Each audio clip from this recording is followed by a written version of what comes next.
Hello everyone, welcome to Study IQ. So guys, इस video में हम जानेंगे कि अभी एक रीसेंट रिपोर्ट आई है आरबीआई की, जिसमें उन्होंने बोला है कि आरबीआई के पास जो गोल्ड रिजर्व है वो 855 मैट्रिक टन हो चुका है। तो ये रिपोर्ट क्या है उसके बारे में जानेंगे।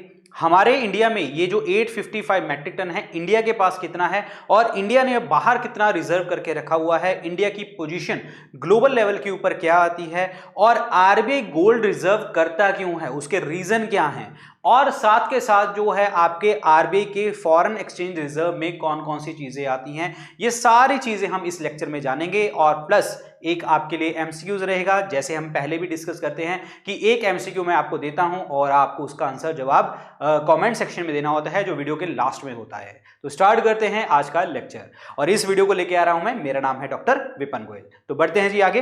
तो देखो जी, यहां पे एक जो रिपोर्ट आई है वो यही बोल रहा है कि जो 855 जो है मैट्रिक टन यहां पे गोल्ड रिजर्व हो चुका है इंडिया का, और ग्लोबली जो है वो आपका इकोनॉमिक डाउन चल रहा है, स्लो डाउन चल रहा है, फिर भी इंडिया जो है वो इतना मैट्रिक टन लेके बैठा है। तो अब यहां पे जो 855 मैट्रिक टन की अगर हम बात करते हैं, तो इसमें इंडिया के पास यानी कि आरबीआई के पास जो अपने पास कितना रिजर्व है कंट्री के पास, दैट इज 510.46 मैट्रिक टन, ये आपकी कंट्री के पास है। और 324.01 मैट्रिक टन जो है bank of England and bank for international settlement के पास है। तो ये रिजर्व हम एक तरह से रखते हैं सो दैट जितने भी आपने इकोनॉमी में एक टर्म सुनी होगी कैपिटल एडिक्वेसी रेशियो, कि आपके पास उतना अमाउंट में पैसा होना चाहिए कि आप वो रिस्क ले सके। अगर आपकी इकोनॉमी स्लो डाउन भी हो रही है तब भी आपके पास वो पैसा पड़ा होना चाहिए, जिसमें आपकी जैसे ये कैश रिजर्व रेशियो होती है, एसएलआर होती है, ठीक है। ये सारे जो पैसे हम रिजर्व करके रखते हैं, तो ये क्यों किए जाते हैं, ताकि अगर ग्लोबली या देश के अंदर कोई भी इकोनॉमिक स्लो डाउन होता है तो हम यहां से वो पैसे यूज कर सकते हुए again in the emergency condition. तो ये जो गोल्ड रिजर्व है अप्रोक्सीमेटली 510 मैट्रिक टन इंडिया के पास है, और कुछ मैट्रिक टन जो है 324 के आसपास वो आरबीआई ने जमा कर रखा है bank of England and bank for international settlement में। और अगर हम बात करें पूरे वर्ल्ड की बात करें, तो इंडिया का जो गोल्ड रिजर्व था वो 9.32% था फॉरेन एक्सचेंज रिजर्व का, यानी कि जो इंडिया के रिजर्व हैं, जो इंडिया का फॉरेन एक्सचेंज रिजर्व है उसका 9.32% जो है वो गोल्ड है। ये सितंबर की रिपोर्ट आई थी तो उसमें ये बात करी गई थी, तो सितंबर में ये रिपोर्ट आई थी। और यहां पे अगर बात करी जाए कि इंडिया का रैंक बताइए ग्लोबल लेवल के ऊपर कितना आता है, तो इंडिया में इंडिया का रैंक जो है वो 8वां रैंक आपको देखने को मिलता है, और टॉप पोजीशन के ऊपर देखें तो वो है यूएस। और यूएस जो है ये जर्मनी, इटली और फ्रांस, अगर इनको तीनों को कंबाइन कर ले तब जाके आपका बराबर होता है यूएस का। तो यानी कि यूएस में मैक्सिमम रिजर्व्स हैं आपके। तो number 1 position is US and number 8 position is India, और यूएस के बाद जर्मनी, इटली एंड फ्रांस आते हैं नंबर 2, 3, 4 रिस्पेक्टिवली। ये याद रखना है आपको, पेपर में इस तरीके की चीजें पूछी जाती हैं। ओके, अब देखा जाए कि जो हमारे आरबीआई का जो फॉरेन एक्सचेंज रिजर्व होता है वो किस एसेट्स की, किस फॉर्म में वो पैसा जमा करके रखता है। तो पहला आता है फॉरेन करेंसी एसेट की फॉर्म में, जिसमें आपकी 5 इंटरनेशनल करेंसीज, यूएस का डॉलर, चाइना का युआन और रेनमिनबी कहते हैं, जापान का येन होगा, और यूरोपियन यूनियन का यूरो एंड यूके का यानी कि इंग्लैंड का पाउंड स्टर्लिंग। तो ये 5 करेंसी हम रखते हैं अपने रिजर्व में, क्योंकि ये इंटरनेशनल करेंसीज हैं। और छठा है जी हमारा गोल्ड रिजर्व। 7वां जो है आपका आईएमएफ की करेंसी, जिसे हम कहते हैं पेपर गोल्ड और स्पेशल ड्रॉइंग राइट कहते हैं।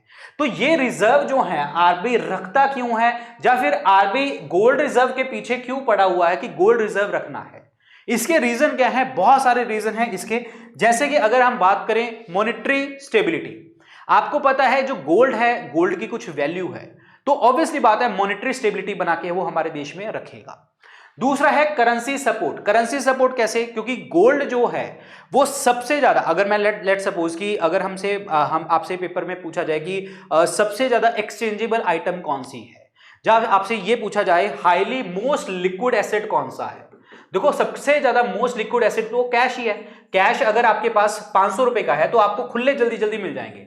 तो अब जो करेंसी सपोर्ट हमें प्रोवाइड करता है वो गोल्ड भी करता है, क्योंकि गोल्ड आप किसी को बेच दो, सुनार को बेच दो, तो आपको करेंसी सपोर्ट देगा, तो नेशन की क्रेडिबिलिटी में ये आपको हेल्प करेगा, तो इसमें आपको पैसे मिलते रहेंगे। तो ये करेंसी सपोर्ट हमें प्रोवाइड करता है। थर्ड है इन्वेस्टमेंट डाइवर्सिफिकेशन, जाने के अगर हमने गोल्ड रिजर्व को पकड़ के रखा हुआ है, हमारे पास गोल्ड रिजर्व है, तो हमारे जो इन्वेस्टमेंट पोर्टफोलियोज है उसमें हम रिस्क ले सकते हैं। तो आप देखो, एक सीधी सी बात है, आप कोई भी बिजनेस करते हैं, कोई भी काम करते हैं, कोई भी धंधा करते हैं, तो आप रिस्क कब लेते हैं? जब आपके पास बैकअप हो। और इंडिया के अंदर सबसे ज्यादा जो बैकअप रखा जाता है और सबसे ज्यादा अगर मैं कहूं रिजर्व रखा जाता है, पैसा प्रिजर्व करके रखा जाता है, रिजर्व फॉर्म में रखा जाता है हमारे देश में, तो वो सबसे ज्यादा हम गोल्ड फॉर्म में जमा करके रखते हैं। हाउस होल्ड सेक्टर सबसे ज्यादा जमा करके रखता है। गांव में देख लो, जमीन ले लेंगे या गोल्ड लेंगे। अगेन शहरों में भी ये है, जमीन लेंगे या गोल्ड लेंगे।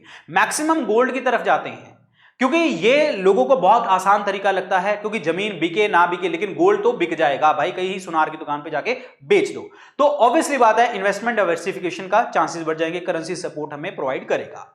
इंटरनेशनल ट्रेड एंड पेमेंट में देखो, अब सीधी सी बात है, जैसे मैंने आपको बताया कि फॉरेन एक्सचेंज रिजर्व में हम गोल्ड भी रखते हैं, तो गोल्ड जो है वो यूनिवर्सली एक्सेप्टेड है। आपके पास मनी नहीं है, अमाउंट नहीं है, तो आप किसी पर्सन को उसी अमाउंट का गोल्ड आप दे सकते हैं, तो इंटरनेशनल ट्रेड भी आपका इजीली हो जाएगा वहां पे।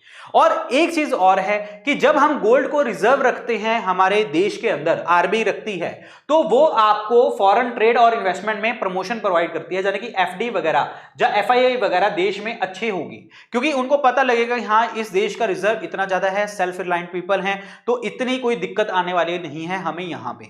तो अगर हमारे पास ये गोल्ड रिजर्व पड़ा है तो हमारे देश की रेपुटेशन एक अलग लेवल पे होगी और इकोनॉमिक रेजिलियंस होगा, यानी कि हमारा लचीलापन होगा इकोनॉमी में, कि इकोनॉमी जो है चलती चली जाएगी, एफडी वगैरह होती चली जाएगी और लॉन्ग टर्म इन्वेस्टमेंट हमारे देश में होगी, जिससे इंप्लॉयमेंट भी बढ़ेगी और ग्लोबली हम एक नेक्स्ट लेवल पे चले जाएंगे। तो ये सारी चीजें हैं जिसके कारण आरबीआई जो है वो गोल्ड रिजर्व रखता है। रिजर्व मैंने बता दिया कितना है, सारे पॉइंट्स हमने वहां पे डिस्कस कर लिए।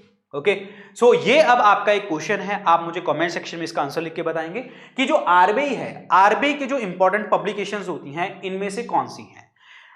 फाइनेंशियल स्टेबिलिटी रिपोर्ट आरबीआई देता है, मॉनेटरी पॉलिसी रिपोर्ट आरबीआई देता है, report on financial review RBI देता है, या फिर सारे के सारे पॉइंट आपके सही हैं यहां पे? तो आपके लिए क्वेश्चन है, आपका इंतजार रहेगा इस क्वेश्चन का, आपने कमेंट सेक्शन में आंसर देना है। सो thank you so much guys, all the very best. अच्छे से इनको पढ़िए और ये चीजें आपकी काम आएंगी आपके एग्जाम में। और प्लस जो है आप इस लेक्चर की पीडीएफ, जब कोई भी मैं लेक्चर देता हूं आपको टेलीग्राम चैनल के ऊपर डॉक्टर विपिन गोयल के नाम से आपको मिल जाएगा। इंस्टाग्राम के ऊपर आप मुझे पर्सनली कनेक्ट कर सकते हैं। और अगर आप लोग जो है स्टेट पीसीएस एग्जाम की प्रिपरेशन कर रहे हैं तो मैं आपको बता दूं, हमारा एक बैच जो है बैच 8, संकल्प बैच 8, वो स्टार्ट हो चुका है 4 नवंबर से, यानी कि आज से सुबह 8 बजे से जो है ये बैच स्टार्ट हो चुका है आपका। और यहां पे आप डिस्काउंट ले सकते हैं। उत्तर प्रदेश, बिहार, उड़ीसा, पंजाब, असम, हरियाणा, एमपी, जेके, वेस्ट बंगाल, ये स्टेट पीसीएस के एग्जाम हैं। अगर आप इसमें ये कोड लगाते हैं VIP लाइव तो आपको मैक्सिमम डिस्काउंट मिल जाएगा। सभी कोर्सेज के लिंक जो हैं वो डिस्क्रिप्शन और कमेंट सेक्शन में है, नहीं तो आप स्टडी IQ ऐप या वेबसाइट पे जाके परचेज कर सकते हैं। आप स्टडी IQ का कोई भी कोर्स परचेज कर सकते हैं, कोई भी, तो आपको ये कोड अगर आप लगा रहे हैं VIP लाइव तो आपको मैक्सिमम मेजर डिस्काउंट देखने को मिलेगा आपके बैचेस पे। तो जल्दी जाइए, अपने कोर्सेज बाय कीजिए और अपनी पढ़ाई को आगे लेके जाइए। सो thank you so much guys, all the best. और इसी तरीके के और भी टॉपिक आते रहेंगे जो हमारे एग्जाम रिलेटेड बहुत सारी चीजें आपको मिलती रहेंगी। So thank you so much, good luck, take care, bye bye, जय हिंद, थैंक यू सो मच।